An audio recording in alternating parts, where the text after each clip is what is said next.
Bonjour à tous et bienvenue dans cette nouvelle vidéo. Alors, aujourd'hui, pas d'Amiga, pas de rétro gaming, pas d'électronique. Ça fait très longtemps que j'avais envie de parler de ça avec vous. On va parler modélisme. Le modélisme, je sais qu'il y en a qui le pratiquent ou qui l'ont pratiqué parmi vous. On en a déjà évoqué un petit peu le sujet sur le Discord. Donc je vais vous retracer un petit peu mon histoire avec le modélisme. C'est une vidéo qui servira d'intro à la prochaine vidéo qui, elle, sera beaucoup plus complète et beaucoup plus complexe. Donc, je suis né en 1978. Donc j'ai connu les belles années des années 80 avec tout le début de tout ce qui était philo-guidé et radiocommandé. J'ai eu la chance de passer mon enfance à Neuville-de-Poitou dans le 86, là où se passait le grand rassemblement de modélisme. Je me demande si c'était pas un des plus grands rassemblements de France, peut-être même d'Europe, qui s'appelait Modèle Espace. C'était un week-end pendant une année consacré à tout ce qui était modélisme et maquettisme. On avait du bateau, de l'avion, du sous-marin, ça c'était quand même assez impressionnant. On avait tout ce qui était possible de faire voler. Alors on avait des avions, je me souviens qu'il y a un gars qui avait fait une sorcière, un fer à repasser, une brouette volante, c'était assez rigolo. On avait les mini-voitures sur circuit, les circuits 24, avec des voitures un peu plus grandes quand même. On avait les voitures au 1 dixième. On avait les voitures au 1 huitième, qui étaient vraiment impressionnantes à l'époque. On commençait à voir un peu du 1 quart, mais c'était quand même assez rare. Je crois que c'était avec les Cross Control qu'on a commencé à en voir, avec la marque Yankee. Qu'est-ce qu'on avait d'autre? On avait les trains. Énormément de trains, donc là on était entre le maquettisme et le modélisme. Bref, c'était très complet, c'était très intéressant, j'ai grandi avec ça, donc vous comprenez bien que tout petit, je voulais en posséder. J'ai commencé par une voiture philo-guidée. Alors là, j'ai pas de photo, parce que là on est au tout début des années 80, et je me souviens même pas exactement de ce que c'était. Dans ma tête, c'était une voiture de police, donc avec un fil, un volant et des boutons. Il me semble qu'on pouvait allumer les phares et mettre la sirène en route. C'est à peu près tout ce dont je me souviens. Mais là, on est vraiment il y a, il y a longtemps. Ensuite, toujours pas de photos. Alors là, si par contre ça vous parle et que vous avez des infos là-dessus, je suis preneur parce que là, j'ai fouillé pendant... ça fait quelques jours que je fouille et je ne le retrouve pas. C'était une petite voiture à pile. Type voiture, ça ressemblait un peu dans ma tête à une Lamborghini Countach. Jaune, avec des vitres bleues transparentes, et elle était livrée avec un criquet. On appuyait dessus, ça faisait cric-cric, cric-cric. La voiture allait en ligne droite quand on faisait un cric-cric, et quand on faisait un autre cric-cric, elle se mettait en marche arrière, et il y avait une roue folle à l'intérieur qui permettait de reculer. Cric-cric, et on repartait. En fait, on commandait cette voiture avec un criquet, donc au bruit. On pouvait aussi le faire en tapant dans ses mains, ça fonctionnait aussi, mais impossible de retrouver ni la marque, ni le modèle. Je ne me souviens pas du tout de ce que c'est. Et malheureusement, j'ai pas d'infos. Si ça vous parle, mettez-le moi dans les commentaires parce que j'aimerais vraiment retrouver des infos sur cette voiture. Bien évidemment, comme tous les enfants des années 90, enfin 80 d'ailleurs, on va commencer par fin 80, j'ai eu ma première voiture radiocommandée, une vraie voiture radiocommandée, et c'était une Nico Venus. Voilà, donc je vous mets quelques photos en même temps que je parle, histoire d'étayer un petit peu. Ça a été ma toute première voiture radiocommandée. Et je pense que beaucoup de jeunes ont commencé le modélisme avec la marque Nico, parce que c'était accessible, c'était encore déjoué, c'était un gouffre à piles. Il faut savoir qu'un jeu de piles là-dedans, je crois qu'on en mettait 8, ça durait à peine 10 minutes, plus une pile 9 volts dans la radio. C'était très gourmand, mais pour s'initier au modélisme, c'était très très bien.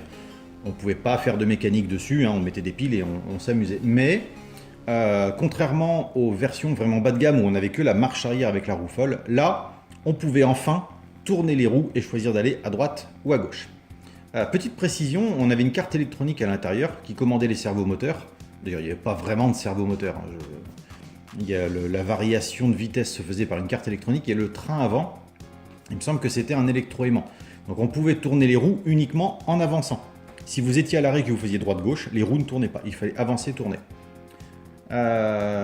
Et donc c'était le principe de tous les Nico. Alors je ne sais pas comment c'est actuellement, on parle de ça il y a quasiment 40 ans.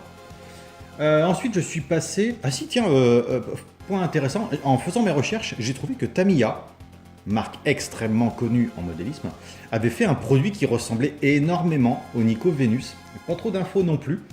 Je savais pas qu'il avait existé, mais du coup, il y a eu une version un peu plus haut de gamme peut-être. Mais bon, ça me semble quand même être assez proche de la Vénus d'origine. Je précise aussi que moi, ce que je voulais à l'époque, mais qui coûtait trop cher, c'était la Nikko Panther, que l'on voit sur la photo à côté de la Vénus, qui avait ce côté buggy que j'ai affectionné et que j'affectionne encore énormément.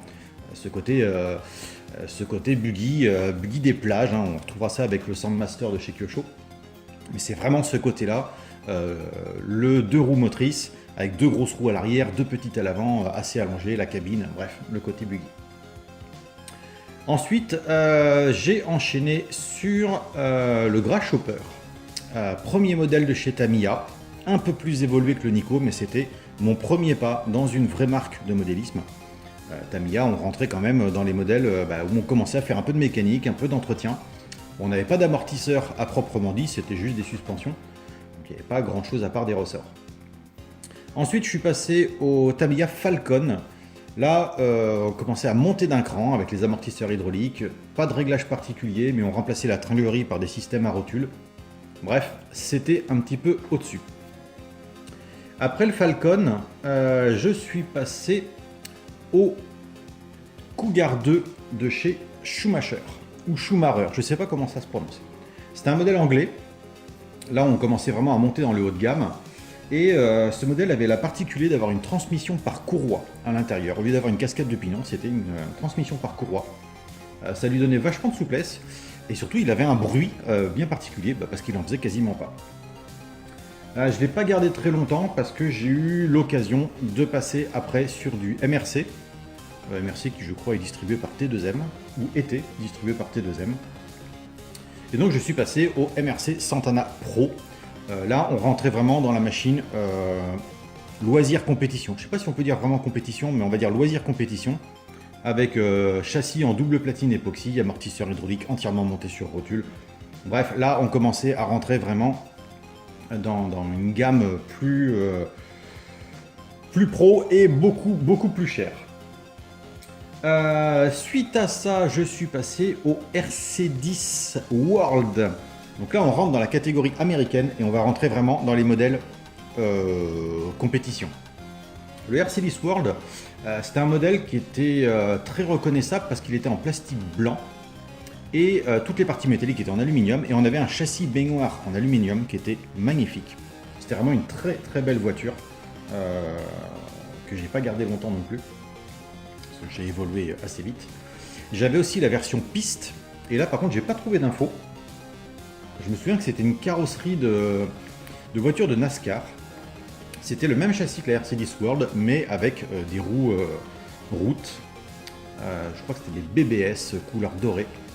Que je n'ai pas pu exploiter parce que j'avais tout monté dans la version TT. J'étais beaucoup plus intéressé par le TT que la piste.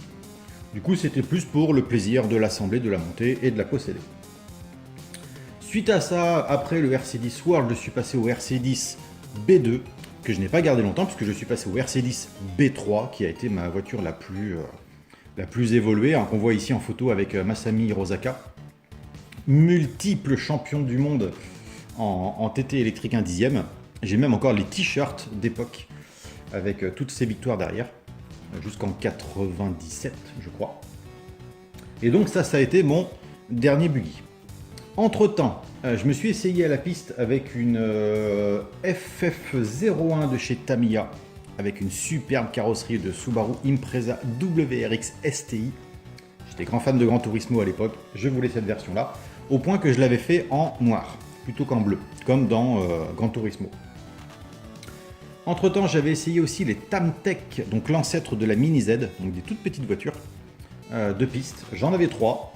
J'avais la Lamborghini Countach, j'avais la Ferrari Testarossa, je crois, et une Porsche 911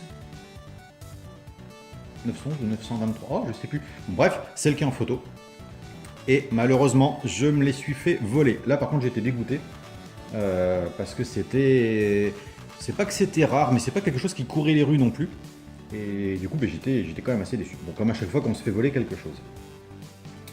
Là-dessus, je me suis arrêté. Voilà, on arrive au début des années 2000, je dirais plus ou moins 2005, et j'ai arrêté de m'intéresser au modélisme parce que j'avais plus le temps. Hein. J'étais plus un ado, j'étais un homme qui travaillait, donc j'avais autre chose à faire. Et je me suis intéressé à d'autres choses, notamment la musique. Donc j'ai laissé le modélisme de côté. Tout a changé quand un abonné m'a envoyé 2 voitures à restaurer, et c'était il n'y a pas si longtemps que ça, donc il m'en a fait cadeau. Donc on passe à la suite de la vidéo. Et donc tout a repris avec cette petite machine qui m'a été envoyée par Thunder. On m'en a fait cadeau, en plus de plein d'autres choses. Mais il y avait cette voiture-là qui est une T2M série 7000, marquée 1/8 sur la boîte, mais très sincèrement, on est plus proche du 1/10. C'était une cote un peu bâtarde. Alors avec, il m'avait envoyé aussi une 1/10 thermique tout-terrain 4x4, une version no-name, il n'y avait pas de nom particulier, c'était du RTR, ce qu'on appelait donc le Ready to Run. Vous achetez une voiture, elle était prête à rouler. À l'inverse des Tamiya, comme on l'a dit tout à l'heure, où tout était en grappe et il fallait tout assembler soi-même, et bien là on arrivait, on faisait le plein, on chargeait les piles, on démarrait et c'est parti, on allait rouler. Donc c'est sur celle-ci que j'ai choisi de me concentrer, puisque c'est une T2M et une série 7000 qui date à peu près de 1998. Je trouve ça plus intéressant à réparer que la RTR, d'autant plus que la RTR, je n'ai pas réussi à dégommer le moteur. Il y avait du jeu dans la bielle, pas mal de pièces de transmission usées, et puis du coup des difficultés pour en trouver. Bref, c'était pas forcément intéressant, donc je l'ai entièrement démonté et j'ai récupéré certaines pièces pour restaurer celle-ci, notamment les roulements, quelques pignons, des écrous, de la durite, de la tringlerie, bref, j'ai préféré remettre celle-ci en état. Celle-ci avait le moteur collé, ce qui est malheureusement un problème assez courant avec le carburant qu'on utilise dans ces machines-là. Donc il a fallu la passer dans un bain de WD-40. Donc pour ça, j'ai utilisé un bac à ultrasons chauffant, une quinzaine de minutes, hein, le moteur dedans, monté à bonne température, ça s'est démonté assez facilement. Ensuite, gros nettoyage, démontage intégral de la machine, réfection des amortisseurs puisque ce sont des amortisseurs hydrauliques, donc il fallait changer d'huile. Remplacement de toutes les bagues en laiton et en téflon, parce qu'en fait, au lieu d'avoir des roulements sur ces voitures-là, pour une raison économique, on avait des petites bagues en téflon, et parfois même en laiton, et elles s'usent très vite. Là en plus il en manquait, donc j'ai tout remplacé, tout a été remplacé par des roulements à billes, y compris dans la transmission. Et puis voilà, j'ai eu l'occasion de l'essayer, malheureusement là je ne la ferai pas tourner parce qu'il fait un temps absolument exécrable dehors, il pleut comme vache qui pisse, donc c'est pas possible. Donc on se réservera ça peut-être cet été, d'autant plus que j'ai une piste pas très loin de chez moi. Piste tout-terrain et piste du coup. Donc, une fois que Thunder m'a envoyé ça, le fait de rebricoler sur ces petites machines, le fait de la réutiliser, m'a donné envie de passer à autre chose, et notamment de craquer sur quelque chose qui me faisait d'autant plus craquer dans les années 90, mais qui était complètement inaccessible pour moi. C'est la catégorie 1/5. Et c'est là où je vais conclure cette vidéo parce qu'elle servait juste à introduire ce qui va suivre après. Donc, dans les années 90, je découvre le 1/5, le 1/5, le 1/4 et le 1/6. Donc, c'est 3 catégories qui se ressemblent un peu. On va dire que pour la catégorie Yankee, on était sur du 1/4. Pour la catégorie FG, on était sur du 1/6. Et après, généralement, on parlait de catégorie 1/5. Moi, ce qui m'a intéressé, c'était le Marder en 1/6. En 80, je l'ai découvert en 95-96, puisqu'avant, je lorgnais surtout sur les cross-control, mais c'était assez rare aussi à voir, et ça coûtait extrêmement cher. Il y a quelques temps, j'ai eu l'occasion d'en acheter un en épave.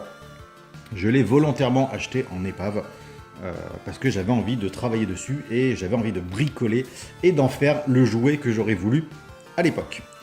Finalement, ça a complètement dérapé, ça fait 1 an que je bosse dessus quasiment, et on est passé bien au-delà de ce que j'aurais souhaité à l'époque, mais ça, ce sera le sujet de la prochaine vidéo. En tout cas, d'une prochaine vidéo. Sur ce, je vous remercie d'avoir regardé celle-ci, et je vous dis à très bientôt pour de nouvelles vidéos. Ciao! Et petite chose, si jamais ça vous intéresse d'avoir plus de sujets sur le modélisme, encore plein de choses à raconter, mais n'hésitez pas à le dire dans les commentaires, parce que des fois je suis un peu en manque d'inspiration pour tout ce qui est Amiga et électronique, parce que j'ai toujours peur de trop me répéter. Donc n'hésitez pas à me le signifier dans les commentaires et je ferai d'autres vidéos sur le modélisme.